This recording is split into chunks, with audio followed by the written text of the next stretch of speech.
सभी को नमस्ते, जय गुरुदेव। आज फिर से चौपाल का अगला सीरीज शुरू हुआ।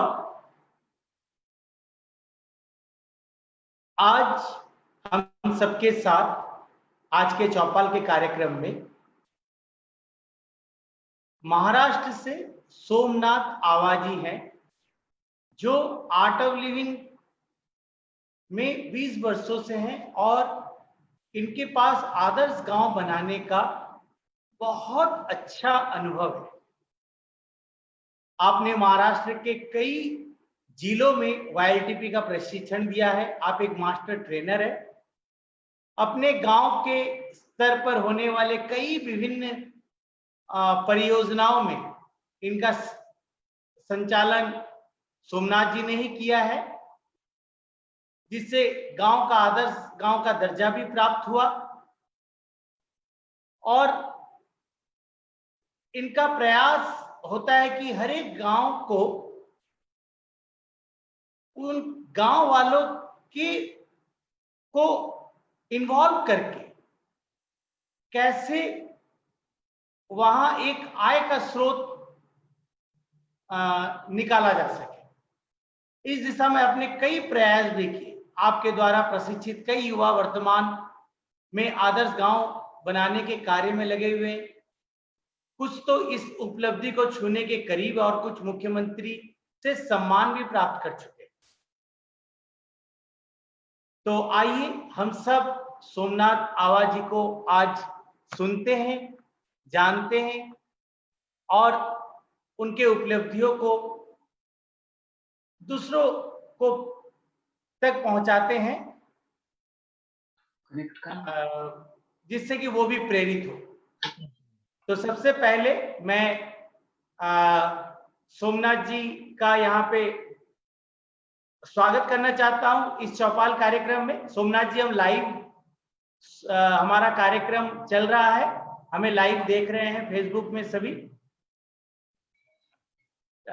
सोमनाथ जी, आप सुन पा रहे हैं? हाँ, सुन पा रहा हूँ। हाँ जी। तो जितने लोग भी जुड़े हुए आज लाइव फेसबुक के माध्यम से इस कार्यक्रम को देख रहे हैं, मैं सभी से अनुरोध करूंगा कि आप सभी इस कार्यक्रम को वॉच पार्टी शेयर करें, दूसरों को इनवाइट करें आप देखते हुए, जिससे कि ज्यादा से ज्यादा लोग सोमनाथ जी को सुने और प्रेरित हो। तो फिर से सोमनाथ जी, आपका स्वागत है। जय गुरुदेव। सबसे पहले आपको मैं ये पूछना चाहूंगा, ये आपसे जानना चाहूंगा सबके लिए कि आप वाईएलटीपी से कब जुड़े?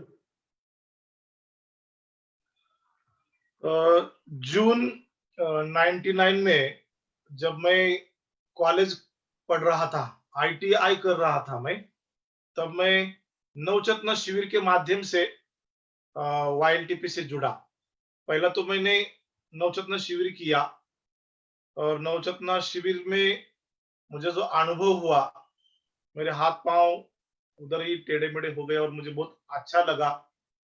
तो मैं जून 99 में जब कॉलेज कर रहा था उस समय में जुड़ा।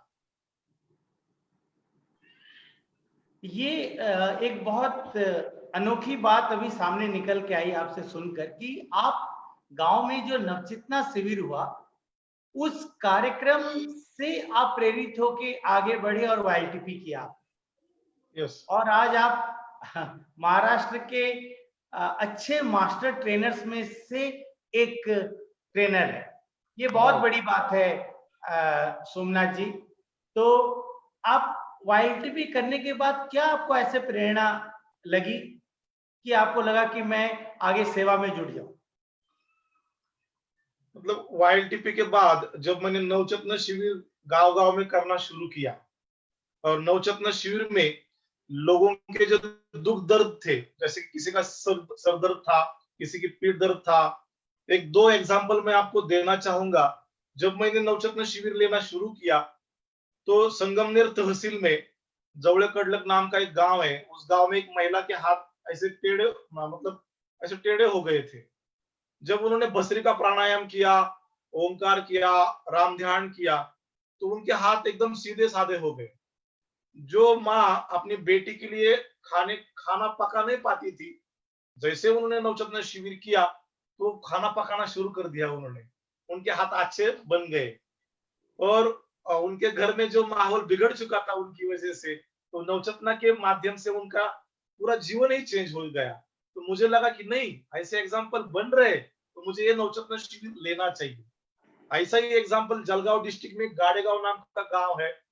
तो उधर एक महिला थी जो ऐसे टेढ़ी चलती थी, ऐसा सिर नीचे झुकाते हुए पूरा दिन वैसे ही चलती थी, खेत में जाकर जाना और फिर वापस आना। तो वो मियाँ बीबी मेरे नवचेतना शिविर में आए। उनको मैंने बोल दिया कि भाई 2 समय आपको भस्त्रिका करने का है। सुबह भी भस्त्रिका प्राणायाम करो, ओंकार करो, राम ध्यान करो, और शाम को भी भस्त्रिका ओंकार राम ध्यान करो।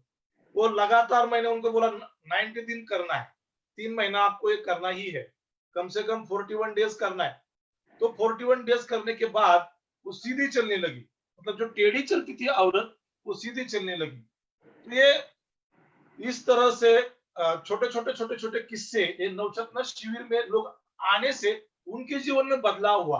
तो मुझे लगा कि गुरुदेव मेरे शरीर का और मेरे जीवन के समय का यूज करके हर एक के चेहरे पे मुस्कुराहट ला रहे हैं। तो क्यों ना मैं ये काम करता चला जाऊं, क्यों ना मैं हर एक का दुख खत्म करने के लिए नवचेतना शिविर लेना शुरू करूं। तो मैंने ऐसे कंटिन्यू नवचेतना शिविर लेना शुरू किया और लोगों के चेहरे पर वो मुस्कुराहट मुझे देखने को मिली। और उसके आगे एक गांव में एक ऐसी औरत थी जिसके घर के सामने एक नाला था और नाले में छोटे छोटे कीड़े बन रहे थे। तो वो जैसे औरत नवचेतना शिविर में आई और मुझे बताया कि गुरुजी, वो गुरुजी बोल रहे हैं, हाँ, नवचेतना शिविर के स्टूडेंट्स आपने, गुरुजी मेरे घर में आप आइए और मेरी जो समस्या है वो आंखों से देखे। तो नवचेतना शिविर से वो मेरे से जुड़ी थी।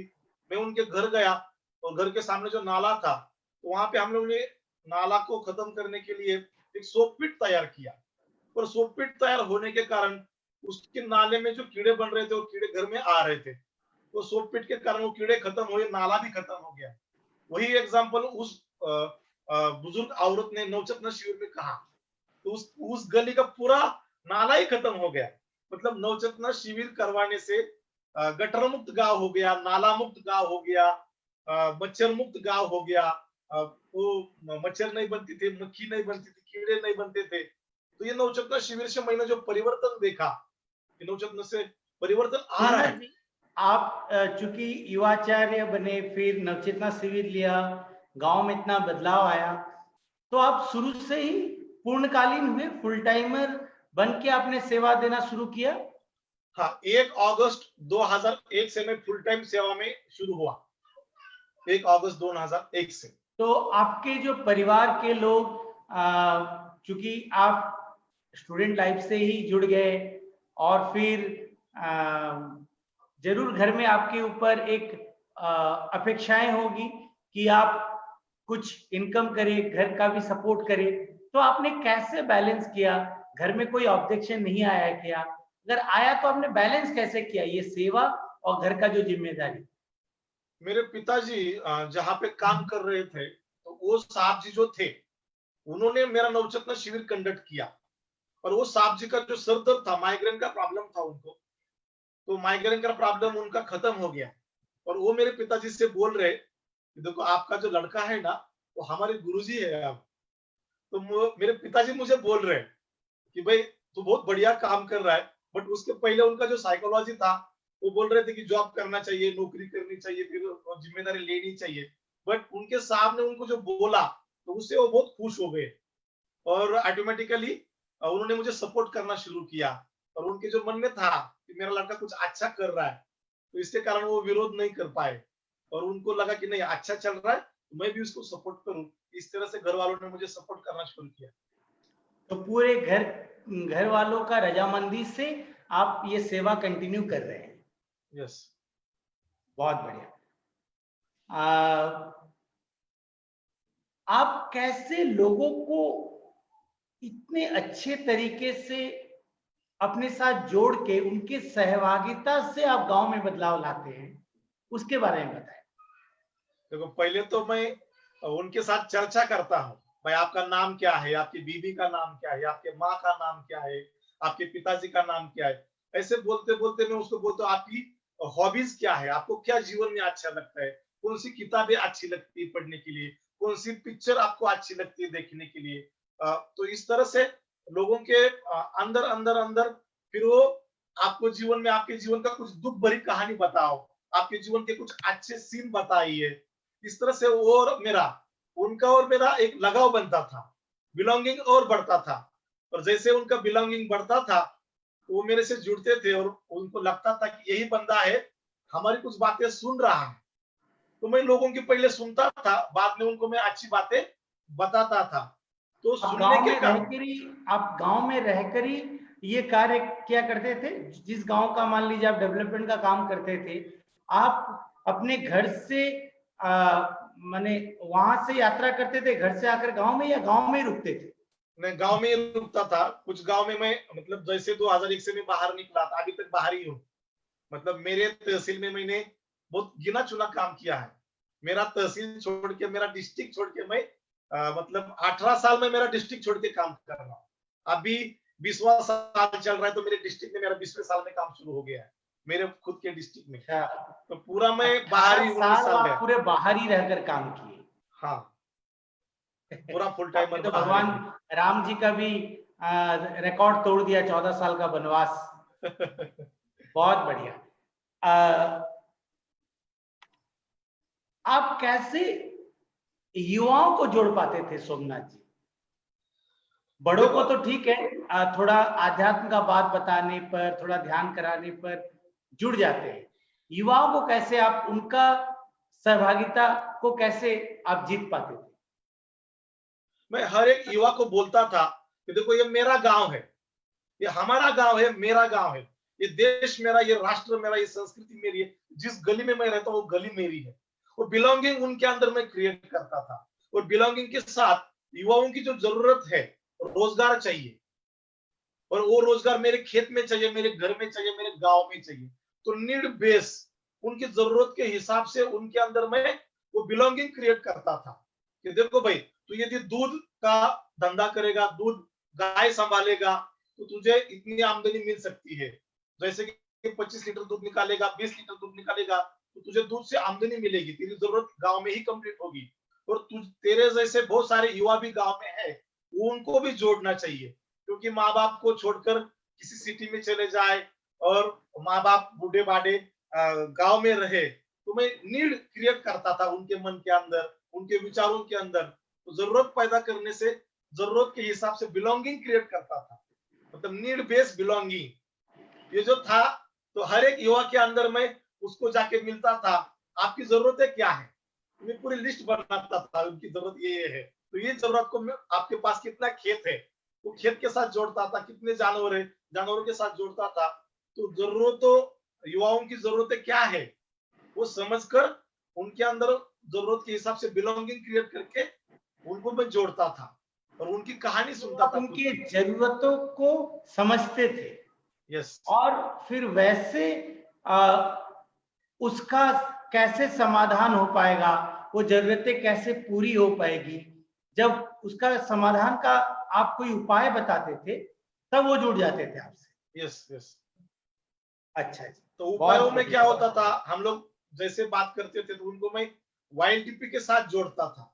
जब वो पद्म साधना हमारे साथ करते, सुदर्शन क्रिया हमारे साथ करते और कुछ छोटी मोटी सेवा में हमारे साथ जुड़ जाते, तो सेवा करने से उनके मन के अंदर, उनके हृदय में जो आनंद उभरता था, जो उत्साह बढ़ता था, तो उसके कारण वो ज्यादा जुड़ पाते थे। तो ये वाईएलटीपी का बहुत बड़ा चमत्कार है, सेवा का, साधना का, सत्संग का। तो इसके कारण उनके अंदर जो कॉन्फिडेंस बढ़ता था, उसके कारण वो जुड़ते गए हमारे साथ और गांव का काम आप करते चले। आप वाईएलटीपी का प्रशिक्षक कब बने? आर्ट ऑफ लिविंग और वाईएलटीपी का दोनों का प्रशिक्षक कब बने? आप और हम साथ में वाईटीपी मतलब टीटीसी फेज 2 में थे 2007 में। 2007 में जनवरी में हम लोगों ने प्रशिक्षण किया। तब मैं से 2006 में किया था। 2006 जनवरी में कंप्लीट हो गया। और उसके पहले हम युवाचार्य के रूप में काम करते थे। और हमारा जो प्रशिक्षण हुआ तो हमें टीटीसी फेज 2 का कॉल नहीं आया था। विदर्भ प्रोजेक्ट जो शुरू हुआ था तो उस समय प्रोजेक्ट में काम करने के लिए टीचर्स की जरूरत थी। तो गुरुदेव ने हमें सीधा पकड़ के टीटीसी में बिठा दिया और हम टीचर बने 2006 जनवरी में। और जैसे ही टीचर बने तो हमने 154 लोगों का वाईटीपी पहला ही कंडक्ट किया। पहला ही हमारे जीवन का वाईटीपी देवेंद्र पाटिल सर ने ऑर्गेनाइज किया था। तो बहुत अच्छा लगा। 2006 में पहला वाईटीपी 156 लोगों का लिया। 154 लोगों का 154। अरे वाह। हाँ, अच्छा। मेरे जीवन में सबसे बड़ा नवचेतना शिविर मैंने 7,000 लोगों का लिया है। मेरे जीवन में सबसे बड़ा हैप्पीनेस मैंने 223 लोगों का लिया है। मेरे जीवन में सबसे बड़ा श्री श्री योगा 449 लोगों का लिया है। और सबसे बड़ा ये नवचेतना वाईटीपी का शिविर 154 लोगों का मैंने लिया है। और ऐसे आपने मतलब टोटल बट ये आज सब तक करने के बाद टोटल आपने कितना वाईटीपी ट्रेनिंग कंडक्ट कर लिया? 100+ वाईटीपी मैंने लिया आज तक। 100+, 200+ कितने मैंने ऐसे नवचेतना युवा, शिविर लिए। ये 100 ट्रेनिंग में कितने ऐसे युवाओं को आपने ट्रेनिंग दे दिया? कम से कम 100 ट्रेनिंग में मतलब 5,000 के ऊपर लोगों ने प्रोग्राम कंडक्ट किया है। बहुत बड़ी बात है ये कि 5,000 युवाओं को वाईटीपी ट्रेनिंग देना, सच में। अच्छा, आपका जो स्पेसिफिक प्रोजेक्ट्स जैसे विदर्भा हो गया, आदर्श गांव के लिए आप जुड़कर काम किए, तो आपने प्रोजेक्ट का काम कब से शुरू किया? पहला ही प्रोजेक्ट का काम विजय जी हाकिम के मार्गदर्शन में हमने विदर्भा में शुरू हुआ। और विदर्भा में किसानों के साथ जो शेतकरी सुसाइड हो रही थी वहां पे, तो यवतमाल डिस्ट्रिक्ट का जिम्मेदारी मेरे पास था। तो पहला प्रोजेक्ट विदर्भा में शुरू हुआ। तो हम लोग किसानों के पास जाते थे और उनको पहला नवचेतना शिविर करवाते थे, बाद में वाईटीपी हैप्पीनेस करवाते थे। तो इस तरह से पहला प्रोजेक्ट विदर्भा में शुरू हुआ। और विदर्भा प्रोजेक्ट करते करते जो वहां पे समस्या थी विदर्भा की किसान लोगों की, तो उस समस्या का समाधान हमें उधर ही हम लोग ढूंढ रहे थे। क्या तो समस्या थी जहाँ सोमनाथ जी? समस्या क्या थी?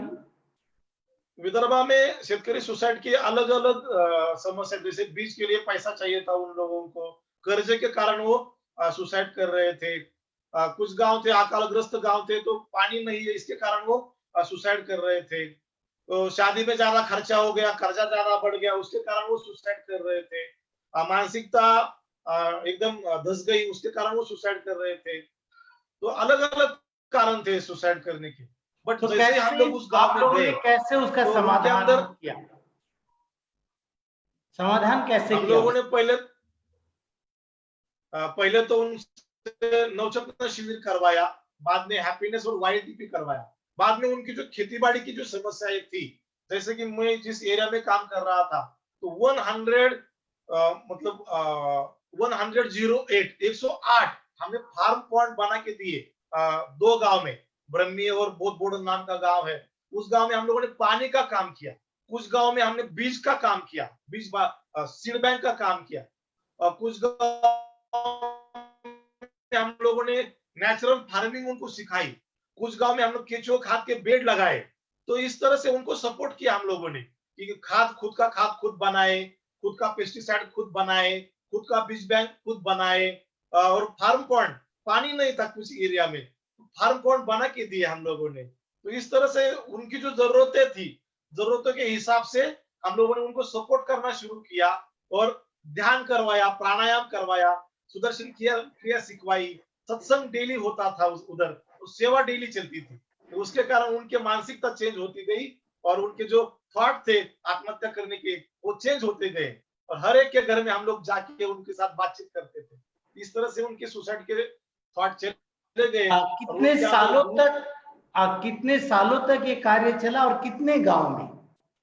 मैं 2.5 साल तक वहां पे रुका था खुद। और 517 गांव में ये काम चला। 517 गांव में आज भी एक भी आत्महत्या नहीं हो रही है, और गुरुदेव जगह जगह पहुंच चुके हैं, और हर एक बंदा अच्छा, कुछ ना कुछ सेवा का काम कर रहा है, कुछ ना कुछ साधना कर रहा है।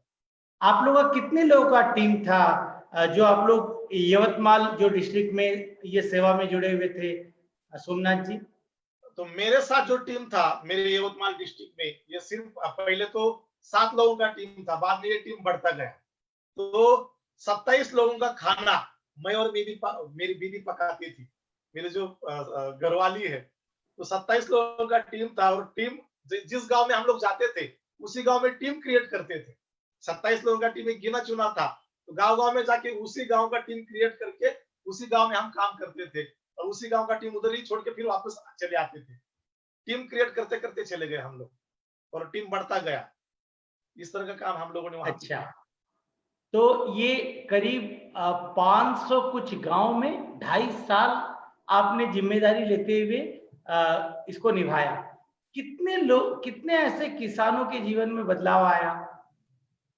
देखिए, गवर्नमेंट ऑफ इंडिया के कृषि सचिव पीके मिश्रा, ये सब किसान मेला में आए थे। तो उस किसान मेला में कम से कम 5,000 लोग एक ही साथ जुड़े हुए थे, एक तहसील से, दारवा तहसील से। तो 5,000 लोग एक तहसील से, तो ऐसा 517 गांव के कम से कम एक गांव की आबादी 1,500 2,000 वाले ऐसे गांव थे। तो कम से कम 50,000 के ऊपर किसानों को हम लोगों ने जोड़ने का प्रयास किया था। जब गुरुदेव यवतमाल में आए थे तो कम से कम 1 लाख के ऊपर किसान एक ही ग्राउंड में खचाखच भर चुके थे। तो इतने सारे किसानों को गुरुजी ने संबोधित किया। तो ये जो पीके मिश्रा जी जब आए थे तो किसानों ने बोला कि आर्ट ऑफ लिविंग यदि यहाँ पे नहीं आता तो हमारे जीवन में कुछ बदलाव नहीं आ पाता, और हमारे नैराश्य जो था वो नैराश्य भी नहीं खत्म हो पाता था। तो पीके मिश्रा जी के सामने उन्होंने बोला, मेरी जो कलेक्टर थी आभा मिश्रा करके, तो वो भी बहुत एकदम चमत्कार उनके मन में हुआ था कि भाई ये लोगों ने तो हमसे कुछ लिया नहीं, बट प्यार से, प्रेम से, साधना से लोगों के अंदर वो बदलाव किया। तो कम से कम 1 लाख किसानों के जीवन में बहुत सारा बदलाव आया उस 517 गांव के अंदर। तो सोमनाथ जी, ये पूरा जो सेवा रहा वो विजय हाके भैया के लीडरशिप में चल रहा था। हाँ, यस यस। विजय जी अच्छा, हाके सर जो थे, मतलब माँ बाप के जैसा हम लोगों को प्यार करते थे, और हमारे लिए तो गुरुदेव वही थे उस समय उस एरिया में। तो इतना मतलब देखिए, चड्डी बनियान से लेकर मेरा तो शादी भी उन्होंने करवाया, शादी का हॉल भी उन्होंने बुक किया था। उन्होंने जब हमें विदर्भा में भेजा 200 रुपए दिए थे उन्होंने हर एक बंदे को। एक टॉर्च दिया था, एक टेप रिकॉर्डर दिया था, गुरुजी की कुछ किताबें दी थी, और 200 रुपए बोला था कि फिर मुझे वापस देने के आपको।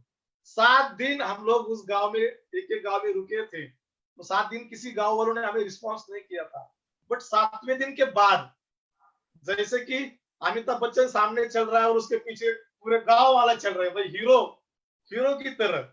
वो 700 लोगों का हमने हैप्पीनेस कोर्स कंडक्ट किया। एक ही जो प्राथमिक जो प्राइमरी स्कूल थे वहां के ग्राउंड में हमारा हैप्पीनेस चलता था। बल्ली जो बल्लियां गाड़ गाड़ के हम लोग ट्यूबलाइट वहां पे लगाते थे, और पूरे ग्राउंड में पूरा हैप्पीनेस लगता था हमारा। ये विजय जी हाके जी ने हम लोगों को जो गाइड किया, जिस तरह से प्यार किया, गाइड किया, और हमसे उन्होंने काम करवा के लिया। तो मेरे जीवन में तो विजय जी का बहुत बढ़िया मतलब बहुत खतरनाक रोल है। हम लोग डैडी बोलते हैं उनको, पापा बोलते हैं उनको, और गुरु मतलब गुरु जी, मतलब गुरु जी के बाद किसी ने केयर की है हमारी, और महाराष्ट्र वाईटी को किसी ने खड़ा किया है गुरु जी के बाद, तो विजय जी हाके है। मेरे जैसे मेरे साथ अमोल भुजबल थे, जयंत भोले जी थे, देवेंद्र पाटिल थे, सुधीर चापते थे, शरद डोलारकर थे, माधव गवई बाद में जुड़े थे, दत्ता आड़ेकर जी थे, ये वैभवी श्री जी थी। तो बहुत ऐसे लोग जुड़ते गए, जो भी आज वाईटी पे दिख रहा है ना, ये विदर्भ प्रोजेक्ट से ये हीरो लोग तैयार हो गए। वाईटी पे हीरो जो दिख रहे हैं आज की तारीख में महाराष्ट्र में, जहां मतलब जहां एक अच्छा लीडरशिप का जरूरत पड़ता है बड़े कोई कार्य के लिए। हाँ, तो हमारे लिए ये विजय जी हाके ने जो लीडरशिप की छत्रपति शिवाजी महाराज जैसे, ये बहुत बढ़िया थी हमारे लिए। गुरु जी की जैसे बहुत बढ़िया थी हमारे लिए। चलिए, और विजय जी गुरु जी का हाके रोल भी काफी युवाओं के लिए प्रेरणा के स्रोत रहे हैं। सबको मिले ऐसे लीडर। मैं आगे बढ़ूंगा। आप आत्मनिर्भरशील और स्वावलंबी गांव के बारे में बात करते हैं और कुछ गांव में आपने ऐसा बदलाव लाया भी। थोड़ा सा आप इसके बारे में बताना चाहेंगे? हाँ, यस। जब मैं 2011-12 में जलगांव डिस्ट्रिक्ट में 6 तहसील में काम कर रहा था आत्मनिर्भर गांव बनाने का, तो उस एरिया में पानी का दिक्कत था, पानी का समस्या था, ड्रॉट वाला एरिया हो चुका था 2011-12 में। तो मुझे लगा कि नहीं, मेरी जरूरत यहाँ पे है। तो मैं 10 गांव में गया। मेरे साथ एक कुछ डॉक्टर्स थे, कुछ इंजीनियर्स थे जलगांव डिस्ट्रिक्ट के, जैसे डॉक्टर खड़के थे, डॉक्टर गिरीश बोरसे जी थे, डॉक्टर रंजना बोरसे जी थी, वहाँ के लोकल टीचर थे सुधाकर टोके जी, तो पूरी संजय नारखड़े सर जी, दत्ता पाटिल सर थे, पूरे 28 लोगों की टीम थी हमारी। हम 28 लोग गांव में जाते थे, गांव वालों को इकट्ठा करते थे और उनको बोलते थे कि हमें गांव को आत्मनिर्भर बनाना है, हमें गांव को स्वावलंबी बनाना है। तो उस समय पानी का दिक्कत था, तो पानी के दिक्कत के लिए हम लोगों ने उनको समझाया, देखो भाई, आपके गांव में इतना सारा नाला है, 24 मिलीमीटर मतलब 16 मिलीमीटर पाउस आता है, 24 मिलीमीटर यहाँ पे बारिश आ जाती है, 2400 मिलीमीटर 1600 मिलीमीटर बारिश गिरता है, तो बहुत सारा पानी यहाँ पे गिर रहा है, तो पूरा बह के बाहर जा रहा है। तो हमने लोगों को समझाया, पानी के बारे में प्रशिक्षण दिया YLTP के अंदर। तो YLTP हम लोगों ने 53 लोगों का YLTP कंडक्ट किया 10 गांवों में, और उन्हीं लड़कों को हमने पानी का प्रशिक्षण दिया, और पानी के प्रशिक्षण के बाद गांव वालों को इकट्ठा जोड़ा। 6 महीना हम लोग गांव वालों को समझा रहे थे। 7वें महीने में हम लोगों ने प्रैक्टिकल वर्क शुरू हुआ, तो 28 दिन में कुछ गांव में पूरा गांव का काम कंप्लीट हो गया, कुछ गांव में 23 दिन में गांव का काम कंप्लीट हुआ। 7 किलोमीटर का जो नाला था हम लोगों ने डिसेल्टिंग किया पूरा के पूरा। कुछ गांव में 3 किलोमीटर का नाला डिसेल्टिंग किया, कुछ गांव में हम लोगों ने 20 फीट तक नीचे गए, पूरा खुदवाया गांव नाले को, और उस नाले में जितना पानी रुका, उस पानी की वजह से बोरवेल में पानी आ गया, बावड़ी में पानी आ गया। बट उसके लिए हम लोगों ने लोगों को अवेयरनेस क्रिएट किया, नीड बेस्ड अवेयरनेस। वहां पे पानी की जरूरत थी, तो पानी के बारे में अवेयरनेस किया, और उस गांव को पानी के बारे में हम लोगों ने स्वावलंबी बनाया। और साथ साथ में हम लोगों ने उस गांव में पद यात्रा निकाली, स्वामी जी को बुला के पद यात्रा निकाली, मंत्र दीक्षा का कार्यक्रम किया, हैप्पीनेस किया, YLTP किया, नवचेतना शिविर करवाया। तो पानी का 10 गांव में हमने काम किया, और पानी के ऊपर पूरा गांव आत्मनिर्भर बना। आगे जाके हमने 2014-15 में जायगांव तालुका कोरेगांव में हमने पानी के साथ साथ टॉयलेट फ्री गांव किया, मतलब गांव में टॉयलेट नहीं थे, ओपन डिफिकेशन फ्री गांव को बनाया, टॉयलेट भी बनाए, पानी भी उस गांव में पानी का भी काम किया। आज की तारीख में उस गांव में जहां पे सिर्फ 4 महीने का खेती होता था, 6 महीना खेती होता था, अब पूरा 12 महीना उस गांव में खेती हो, और 14 साल से उस गांव में ड्रॉट था, 14 साल से, तो पूरा पानीदार गांव बन चुका है वो अभी। तो पानी का स्वावलंबन उस गांव में आया, बीज का स्वावलंबन उस गांव में आया। उस गांव में हम लोगों ने गाय डोनेशन में दे दी, लोगों को डोनेट किया गाय। कोई एक बड़ा आदमी पकड़ के उससे उन्होंने गांव में गाय को डोनेट किया, तो दूध निकलना शुरू हुआ, दूध का उत्पादन बढ़ा, बीज बैंक बनी, वाटर बैंक बनी, टॉयलेट फ्री गांव हुआ, स्मोकलेस चूल्हा उस गांव में हम लोगों ने बिठाया। जो 50% आबादी पुणे में, बॉम्बे में जो पेंटिंग का काम कर रही थी पेट भरने के लिए, अभी उसमें से 40% लोग फिर वापस आ गए गांव में। तो ये धीरे धीरे वो गांव अभी आत्मनिर्भरता की ओर चल रहा है। तो ये आगे के 3-4 साल में पूरा ये गांव आत्मनिर्भर बन ही जाएगा ऑटोमेटिकली, क्योंकि उस गांव में अभी बाहर जो युवा निकलकर रंगाई पुताई पेंटिंग का काम कर रहे थे, वो भी वापस आ गए, जो माइग्रेटेड हो गए थे, माइग्रेशन जिनका हो गया था गांव से, वो वापस गांव में आकर खेतीबाड़ी का काम उन्होंने शुरू किया। यस, क्योंकि अकाल होने के कारण खेती करने के लिए पानी नहीं था, ये बहुत बड़ी काम करने की, हाँ, पानी आने के कारण ये खेती का काम शुरू हो गया डबल से। अच्छा, हमने उधर आमदनी बढ़ाने के लिए उस गांव में 1 लाख सीताफल के पौधे लगाए हैं, उसमें से करीबन आज 22,000 पौधे जीवित हैं। अगले 2 साल के अंदर, 2 साल में उस पेड़ को सीताफल लगेगा। और वो जो सीताफल का काम हमने जो किया है, रिफिलिंग सीसीटी नाम का जो पानी का जो ट्रीटमेंट होता है, सीसीटी की अच्छा, बट रिफिल करके। ये जो प्लांटेशन का बात कर रहे हैं, वृक्षारोपण का, ये जल संरक्षण के काम के साथ कनेक्टेड है। हाँ, यस यस यस, ये मतलब मिट्टी को पकड़ने के लिए कुछ पौधे लगाना जरूरी है। जैसे घास लगा सकते हो, कुछ पेड़ लगा सकते हो, बट हमने पेड़ लगाते समय ऐसा सोचा ये पेड़ पैसा भी दे और मिट्टी भी पकड़ के रखे और पानी का भी काम करे।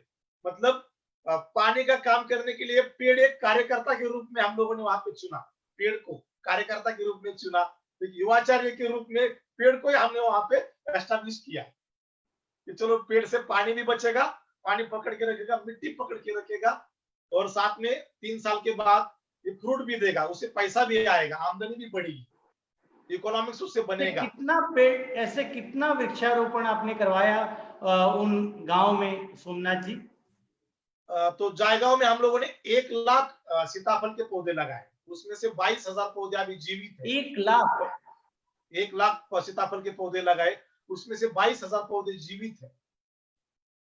तो पूना से मैं जब जिस मोसी सेंटर में मैं काम करता हूँ अभी हाल में हैप्पीनेस प्रोग्राम का, तो मोसी सेंटर के ओंकार सावंत जी थे, योगेश आल्लाड जी थे और तापकीर फैमिली थी। इस तरह से मोसी सेंटर के आजू बाजू में जितने हमारे 12-13 सेंटर्स के लोगों को हमने बस में भरा और उनको मोटिवेट करके 12 बसें चल पड़ी।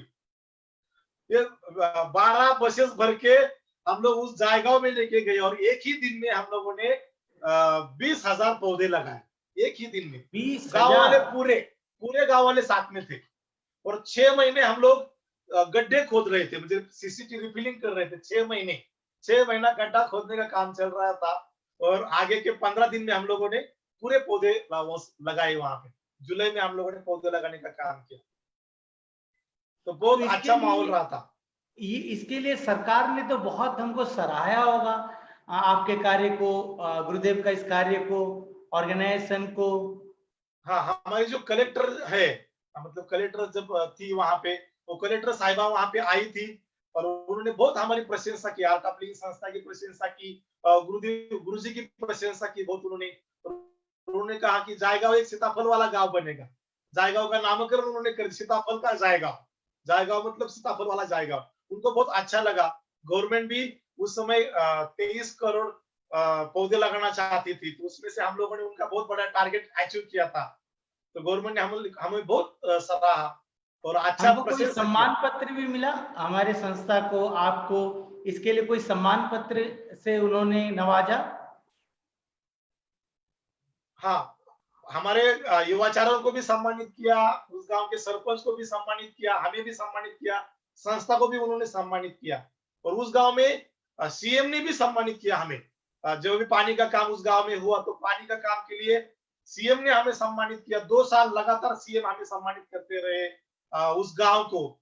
और इसका एक चमत्कार ऐसा हुआ कि आज की तारीख में उस गांव में हमारा युवाचार्य जो टीचर बना था, अभी वो सरपंच है उस गांव का। लोगों ने कोई आप मतलब सिंगल हैंडेड सरपंच उनको वहां पे बनाया, कोई अपोजिट उनके सामने खड़ा नहीं हुआ था।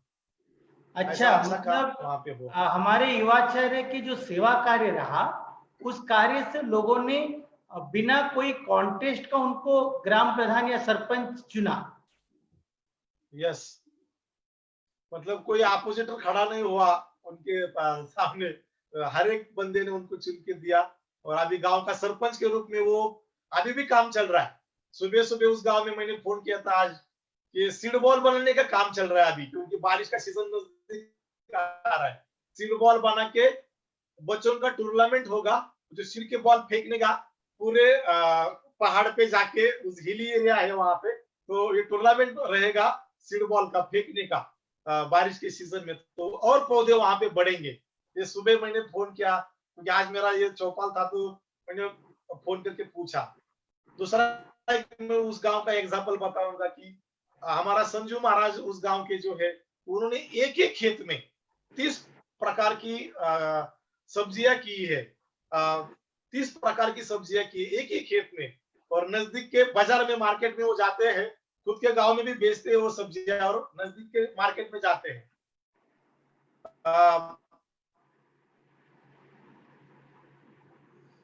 तो खुद का सब्जी खुद चला रहे हो सब्जी महाराष्ट्र के, तो उस गांव में अभी मार्केट भी शुरू हो चुका है। मतलब खुद की जो जरूरत है उस गांव की, तो जरूरत के हिसाब से मार्केट भी शुरू हो चुका है उस गांव में, बीज तो बैंक सोमनाथ जी, मार्केट। महाराष्ट्र सरकार से आर्ट ऑफ लिविंग संस्था को भी कोई सम्मान पत्र मिला ये जो कार्य के लिए, या आपको व्यक्तिगत रूप में मिला?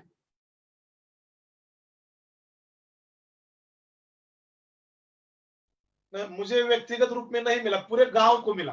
मतलब महाराष्ट्र गांव को? सरकार ने एक गांव में अच्छा काम किया आर्ट ऑफ लिविंग के सपोर्ट से, तो गांव को मिला पूरा के। ग्राम पंचायत को उन्होंने ग्राम पंचायत को 35 लाख का सम्मानित? एक प्राइज मिला फर्स्ट ईयर, सेकंड ईयर, हाँ सेकंड ईयर 10 लाख का भी प्राइज मिला। तो कुछ अच्छा पूरी सोमनाथ टीम जी, थी। अभी आत्मनिर्भर गांव का जो एक अभियान है या एक जो मुहिम है, एक आह्वान है माननीय प्रधानमंत्री जी भारत का दिया उन्होंने कि अब अभी आत्मनिर्भरशील गांव और भारत बनाएंगे। हमारा जो श्री श्री तत्व है, जैसे कि हम सब जानते हैं कि गुरुदेव ने भी एक आह्वान दिया है कि हम युवाओं को, ग्रामीण युवाओं को आत्मनिर्भरशील बनाना चाहेंगे, और इसके लिए हमारा खुद का बहुत अच्छा प्रोडक्ट्स है, आयुर्वेद है, कुछ ऑर्गेनिक प्रोडक्ट्स है, कुछ हर दिन जो व्यवहार हम करते हैं घर में वो प्रोडक्ट्स है, इनको लेके युवाओं को रोजगार देना चाहते हैं गुरुदेव। पहली बात है। दूसरी बात है स्वदेशी का बात सरकार ने आज उठाया, जो कि हम 2000 जो हमारा 98 2000 साल से ही हम इस बातों को रख रहे हैं अपने YDP के माध्यम से, नवचेतना शिविर के माध्यम से गांव गांव। तो आज आपके नजरिए से आर्ट ऑफ लिविंग का जो स्वदेशी का मुहिम और हमारा आयुर्वेद प्रोडक्ट, सरकार का जो एक नजरिया चेंज हुआ कि स्वदेशी जो माने वस्तुएं हैं उसको यूज करना और आत्मनिर्भरशील बनाना, ये दोनों को हम कैसे जोड़ सकते हैं और कैसे इसको फैला सकते हैं? देखिए, गांव को आत्मनिर्भर बनाना है तो उस गांव में जो संसाधन आज की तारीख में तैयार है, हर एक भारत का जितने भी गांव है, तो हर एक गांव में संसाधन के रूप में वहां पे जल है, वहां पे जमीन है, वहां पे जानवर है, वहां पे जंगल है और वहां की जनता है। इस जनता जो है गांव गांव में, उस जनता को जंगल से, मतलब आप जो बोल रहे श्री श्री तत्व का जो आयुर्वेद है, जंगल बनाना है गांव गांव को। गांव गांव में हर एक, मेरा जो फार्म है, मेरा जो खेती है, तो खेती का जो बॉर्डर है, तो बॉर्डर में आम के पेड़ लगेंगे, पपीते के पेड़ लगेंगे, अमृत के पेड़ लगेंगे, चीकू के पेड़ लगेंगे, इमली का पेड़ लगेगा, जामुन लगेगा, आंवला लगेगा।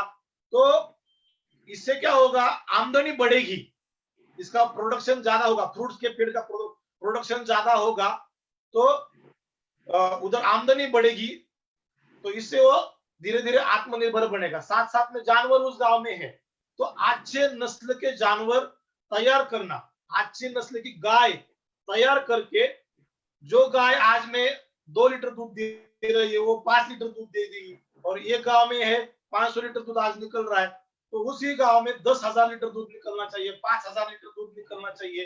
तो गाय को ठीक ढंग से संभाले, गाय के चारा का व्यवस्थापन ठीक ढंग से करे, गाय के बच्चे का व्यवस्थापन खुद सही ढंग से करे, तो जानवरों को सही ढंग से संभाले, तो उससे प्रोडक्शन बढ़ेगा, दूध का प्रोडक्शन बढ़ेगा, डबल क्रांति आ जाएगी।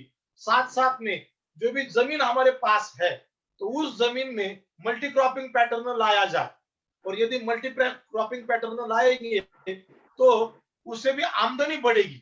जैसे कि दाल का उत्पादन करना है, चावल का उत्पादन करना है, गेहूं का उत्पादन करना है, बाजरे का उत्पादन करना है, ज्वार का उत्पादन करना है, ऑयल सीड का उत्पादन करना है, उससे क्या होगा, मल्टीपर्पज क्रॉपिंग पैटर्न होने के कारण एक पीक पद्धति जो है, वो एक पीक पद्धति किसानों के लिए शाप है, वरदान नहीं है।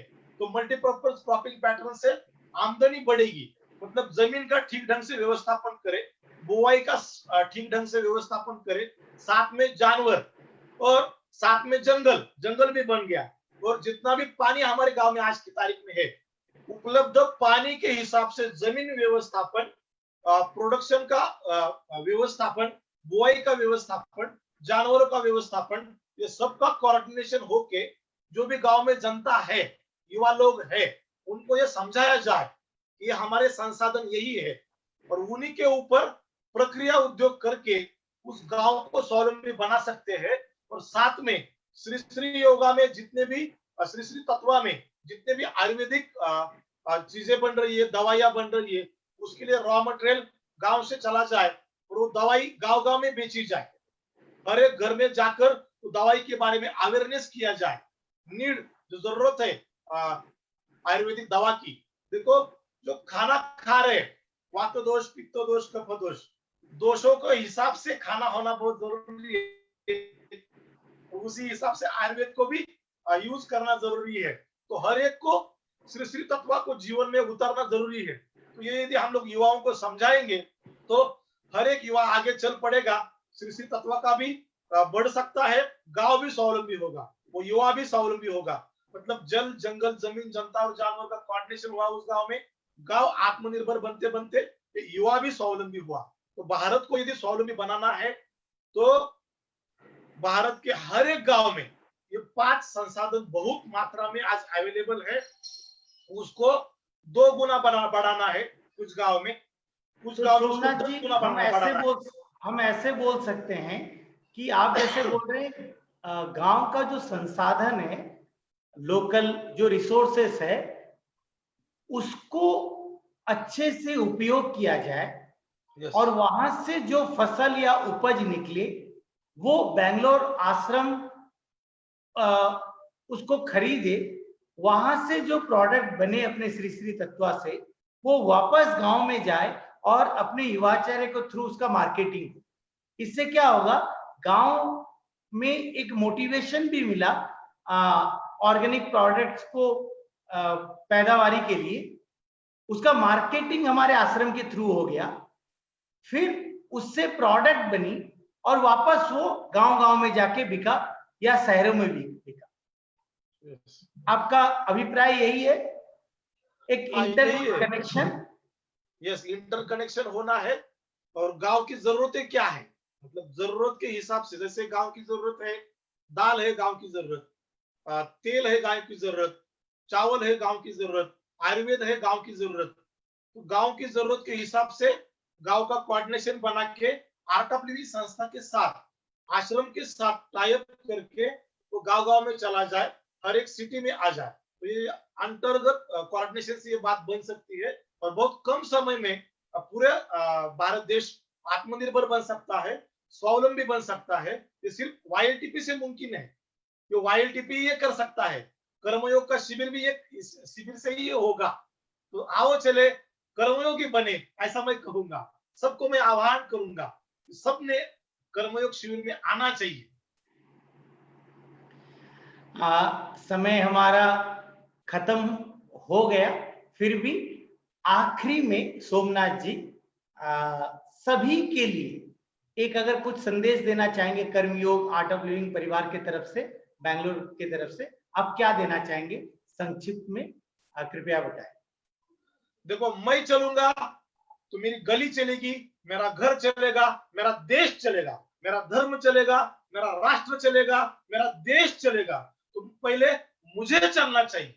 मैं एक युवा हूं और युवा एक जोश भरा चाहिए, युवा को एक दिशा चाहिए, एक विजन चाहिए और विजन के साथ एक अपनापन चाहिए। जो मेरे लिए कर रहा हूं, मैं मेरे देश के लिए कर रहा हूं, मेरे गुरुजी के लिए मैं कर रहा हूं।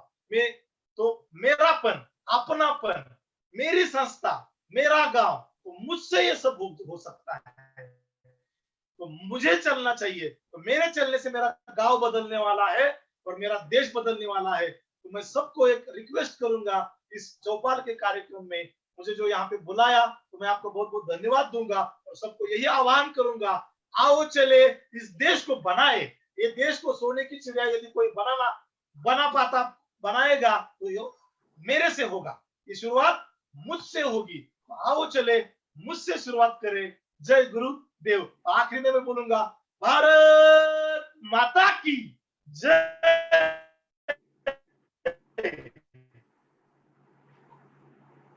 धन्यवाद सोमनाथ जी। आपने सुना कि कैसे वो बहुत ग्राउंडेड होकर 20 साल से सेवा कर रहे हैं, और 20 साल पहले जो उनमें जोश था, अभी भी वही जोश है देश में कुछ बदलाव लाने की, क्रांति लाने। ये चौपाल ऐसे ही जो कर्मवीर है, एक एक पिलर है कर्मयोग और वाईटीपी अपने टीम का, उनको लाकर उनके द्वारा हजारों लाखों हमारे जो युवाचार्य भाई हैं, शिक्षक है ग्रामीण, उन सबको प्रेरित करने का और सभी को एक संदेश देने का कि कर्मयोग बैंगलोर आश्रम पिछले 20-22 सालों में कैसे हजारों गांव में बदलाव लाए, लाखों युवाओं में बदलाव लाए। तो इसी श्रेणी में कल हमारे साथ होंगे सुशील सिंह जी, अपने यात्रा वाईटीपी में उनका जो यात्रा रहा वो हमारे साथ शेयर करने के लिए। तो कल भी सभी 9 बजे जरूर इस कार्यक्रम के साथ जुड़े और दूसरों को भी प्रेरित करें इस कार्यक्रम में जुड़ने के। तो फिर से हम सोमनाथ जी का धन्यवाद यहाँ पे करना चाहेंगे। सोमनाथ जी धन्यवाद, आपने बहुमूल्य समय अपना दिया, यहाँ पे अपना अनुभव सबके साथ साझा किया, और आपको आपके जीवन में गुरुदेव ऐसी ही ये जोश बढ़ते रहे और आप महाराष्ट्र और देश को बदलते रहे। धन्यवाद। जय गुरुदेव। धन्यवाद। धन्यवाद।